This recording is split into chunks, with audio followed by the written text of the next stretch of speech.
Assalamualaikum warahmatullahi wabarakatuh. Bismillahirrahmanirrahim. Saya Muhammad Amsyar Aman bin Lutfi, nombor metrik T20810844430. Saya membuat video pengajaran dan pembelajaran bagi taksiran akhir untuk subjek pemikiran Islam semasa. Tajuk yang saya akan bentangkan ialah pluralisme agama. Pertama sekali, pengertian pluralisme agama. Pluralisme agama sebenarnya adalah gabungan perkataan Inggeris iaitu plural dan ism. Plural membawa maksud banyak dan ism bermaksud pemikiran. Plurality berasal daripada perkataan plural tadi, membawa maksud kepelbagaian. Istilah pluralisme menunjukkan pegangan sesebuah aliran pemikiran yang meyakini bahawa terdapat banyak agama yang wujud di dunia ini. Seterusnya, menurut Peter Bain, pluralisme agama membawa 3 perkara penting, iaitu semua tradisi agama besar di muka bumi ini sama. Semua merujuk kepada sebuah realiti. Realiti itu maksudnya merujuk kepada Tuhan. Semuanya tiada yang mutlak.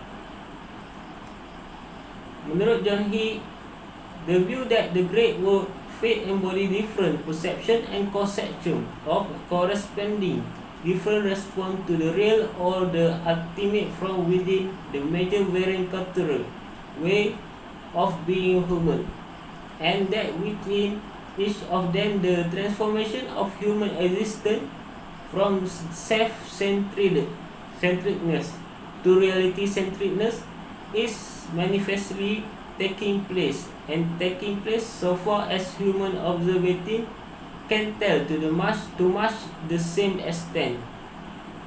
Berdasarkan pendapat John He tersebut, kita dapat simpulkan bahawa John He ini dia ingin menunjukkan seperti semua agama yang wujud di dunia ini adalah sama.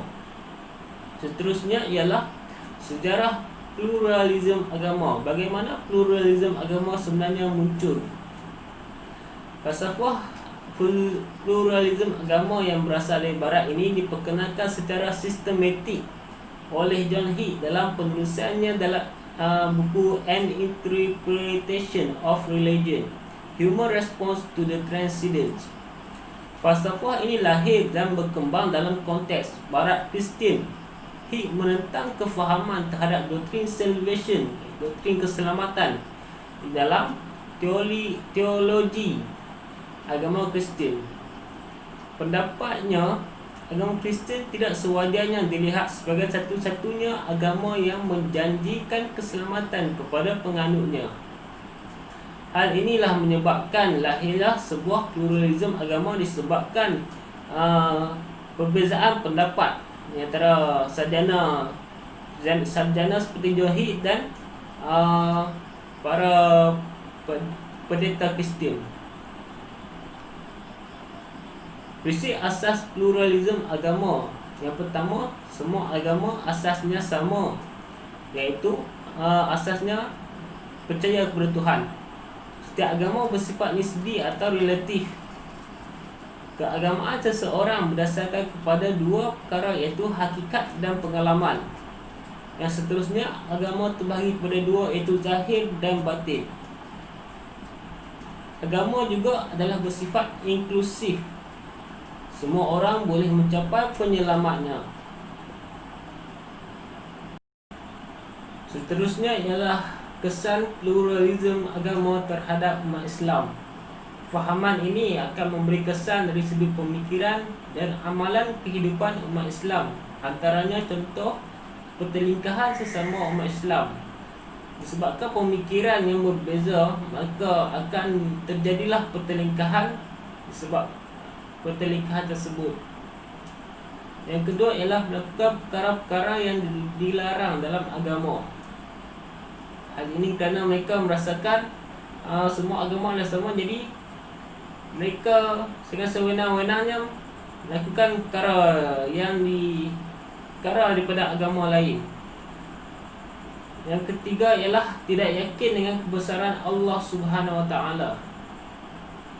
Individu yang menganut fahaman pluralisme agama ini tidak yakin dengan kebesaran Allah disebabkan mereka berfikir bahawa semua agama sama. Jadinya mereka hilang keyakinan tersebut.